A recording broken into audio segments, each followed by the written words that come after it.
Success is something you attract by the person you become. Success is not something you pursue, chase, run after. Success is something you develop, something you become. You attract success. So the whole key to unlock all the treasures, whether it's economic treasures or spiritual treasures, financial, social, personal, every way you can possibly think of, is by your own personal development. And then he added one more, which is so important, and it's probably worth the price of the seminar. Here it is. What you become is much more valuable than what you get. What you become is much more valuable than what you get.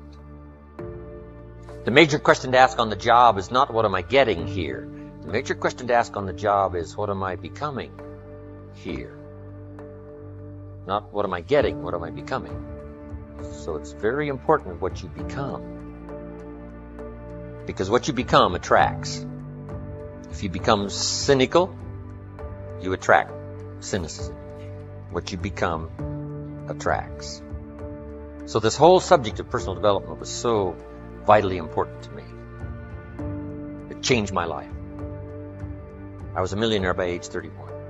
And that was just the economic part of it. It took me 6 years from age 25 to age 31.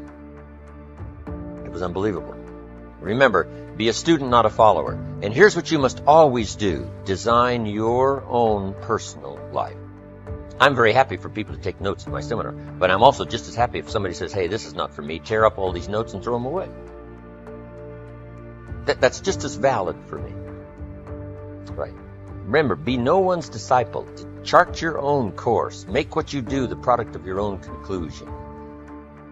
What I'm saying here is be your own person. You don't have to be a model of someone else. You don't have to do it like anybody else. Right? Do it like yourself. Buy what you want to buy. Listen to what you want to listen to. Make changes if you want to make changes, and don't make changes. Right? It's your life. I'm telling you. And don't let anybody persuade you any different. Success is not a stereotype. Success is not a Ferrari. Success is not an automobile. It's not a house. It's not a place. It's not money in the bank. It's not $1 million. That's not success. Success is the continual unfolding of the design of your own life and pulling it off. That's what success is. The continual unfolding of the design of your own personal life and pulling it off in whatever degree you wish. That is success. Successful in doing whatever you want to do that makes sense to you, for you, your family, your responsibilities. Or take on responsibilities or refuse responsibilities. That's strictly all up to you. Let me tell you what I think messes up the mind the most. Doing less than you can. It causes all kinds of psychic damage. Being less than you can be, trying less than you can try, somehow damages your mind, your self-image. Here's what I've discovered. The minute you turn the cycle around and start motivating yourself, you'll see immediate rewards. Maybe not monetary ones, not yet. But it's how you feel about yourself that's of the greatest value. Discover all you can do. See how much you can earn, how much you can share, how much you can start, how much you can finish, how far you can reach, and how far you can extend your influence. Some people out there would have us believe that positive affirmation is more important than activity. Instead of doing something constructive to change their lives, they would have us repeating slogans and canned affirmations like, every day and in every way, I'm getting better and better. Well, improving our lives doesn't just happen with wishful thinking. Getting better and better only happens with the discipline of doing better and better.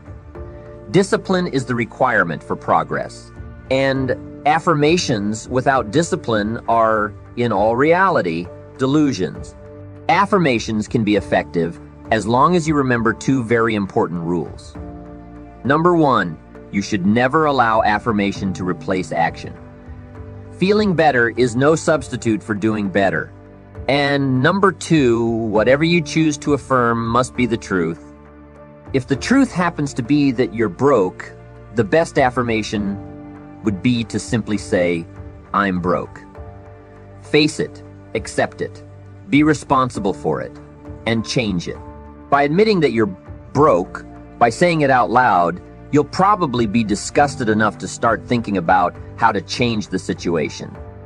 Anyone saying, "I'm broke with any conviction," will most likely be motivated to take action. Confronting harsh realities has an incredible effect. Confronting the truth and then disciplining yourself, instead of failing to take responsibility, inevitably leads to positive change. Reality is always the best beginning. You see, within reality lies the possibility to create your own personal miracle. And the power of faith starts with reality. If you can bring yourself to state the truth about a situation, then, as the saying goes, the truth will set you free.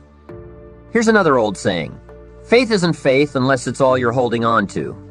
If your life and your circumstances have resulted in a situation that is ugly, call it ugly. If you've lost it all, admit that you've lost it all. Be responsible for it. And if faith is all you've got left, use it. Create your own personal miracle. Once you understand and accept the truth, the promise of the future is freed from the shackles of deception. Once you accept the truth, the promise of the future will pull you forward. For every disciplined effort, there are multiple rewards. That's one of life's great arrangements. In fact, it's an extension of that biblical law that says that if you sow well, you will reap well. Here's a unique part of the law of sowing and reaping. Not only does it suggest that we'll all reap what we've sown, it also suggests that we'll reap much more. Life is full of laws that both govern and explain behaviors, but this may well be the major law we need to understand. For every disciplined effort, there are multiple rewards. What a concept! If you render unique service, your reward will be multiplied. If you're fair and honest and patient with others, your reward will be multiplied. If you give more than you expect to receive, your reward is more than you expect. But remember, the key word here, as you might well imagine, is discipline. Everything of value requires care, attention, and discipline. Children require discipline. They must have a structure built for them. They must have boundaries to work within so they feel secure and comfortable to explore and grow. They must learn to recognize what's right and what's wrong, what's acceptable behavior and what's not acceptable.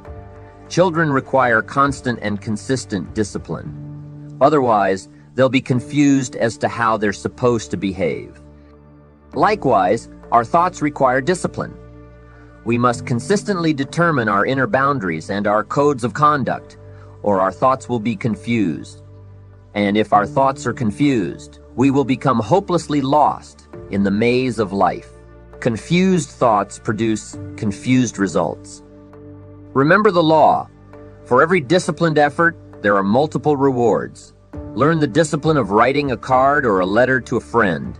Learn the discipline of paying your bills on time, arriving to appointments on time, or using your time more effectively. Learn the discipline of paying attention, or paying your taxes, or paying yourself. Learn the discipline of having regular meetings with your associates, or your spouse, or your child, or your parent. Learn the discipline of learning all you can learn, of teaching all you can teach, of reading all you can read. For each discipline, multiple rewards. For each book, new knowledge. For each success, new ambition. For each challenge, new understanding. For each failure, new determination. Life is like that. Even the bad experiences of life provide their own special contribution. But a word of caution here for those who neglect the need for care and attention to life's disciplines. Everything has its price. Everything affects everything else. Neglect discipline, and there will be a price to pay. All things of value can be taken for granted with the passing of time. That's what we call the law of familiarity. Without the discipline of paying constant daily attention, we take things for granted. Be serious. Life's not a practice session. If you're often inclined to toss your clothes onto the chair rather than hang them in the closet, be careful. It could suggest a lack of discipline. And remember, a lack of discipline in the small areas of life can cost you heavily in the more important areas of life. You cannot clean up your company until you learn the discipline of cleaning your own garage. You cannot be impatient with your children and be patient with your distributors or your employees. You cannot inspire others to sell more when that goal is inconsistent with your own conduct. You cannot admonish others to read good books when you don't have a library card. Think about your life at this moment. What areas need attention right now? Perhaps you've had a disagreement with someone you love or someone who loves you, and your anger won't allow you to speak to that person. Wouldn't this be an ideal time to examine your need for a new discipline? Perhaps you're on the brink of giving up, or starting over, or starting out. And the only missing ingredient to your incredible success story in the future is a new and self-imposed discipline that will make you try harder and work more intensely than you ever thought you could. The most valuable form of discipline is the one that you impose upon yourself. Don't wait for things to deteriorate so drastically that someone else must impose discipline into your life. Wouldn't that be tragic? How could you possibly explain the fact that someone else thought more of you than you thought of yourself? That they forced you to get up early and get out into the marketplace when you could have been content to let success go to someone else who cared more about themselves? Your life, my life, the life of each one of us is going to serve as either a warning or an example. A warning of the consequences of neglect, self-pity, lack of direction and ambition. Or an example of talent put to use, of discipline self-imposed, and of objectives clearly perceived and intensely pursued. Engaging in genuine discipline requires that you develop the ability to take action. You don't need to be hasty if it isn't required, but you don't want to lose much time. Let's say you would like to build your library. If that is a strong desire for you, what you've got to do is get the first book, then get the second book. Take action as soon as possible, before the feeling passes and before the idea dims. If you don't, here's what happens. You fall prey to the law of diminishing intent. We intend to take action when the idea strikes us. We intend to do something when the emotion is high. But if we don't translate that intention into action fairly soon, the urgency starts to diminish. And a month from now, the passion is cold. A year from now, it can't be found. So, take action. Set up a discipline when the emotions are high and the idea is strong, clear, and powerful. If somebody talks about good health and you're motivated by it, you need to get a book on nutrition. Get the book before the idea passes, before the emotion gets cold. Begin the process. Fall on the floor and do some push-ups. You've got to take action. Otherwise, the wisdom is wasted. The emotion soon passes unless you apply it to a disciplined activity. Discipline enables you to capture the emotion and the wisdom and translate them into action. The key is to increase your motivation by quickly setting up the disciplines. By doing so, you've started a whole new life process. Here's the greatest value of discipline: self-worth, also known as self-esteem.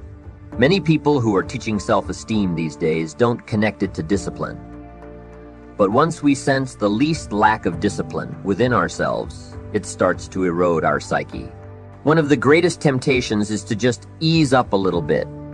Instead of doing your best, you allow yourself to do just a little less than your best. Sure enough, you've started in the slightest way to decrease your sense of self-worth.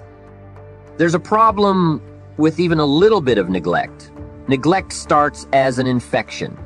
If you don't take care of it, it becomes a disease. And one neglect leads to another. Worst of all, when neglect starts, it diminishes our self-worth. Once this has happened, how can you regain your self-respect? All you have to do is start with the smallest discipline that corresponds to your own philosophy.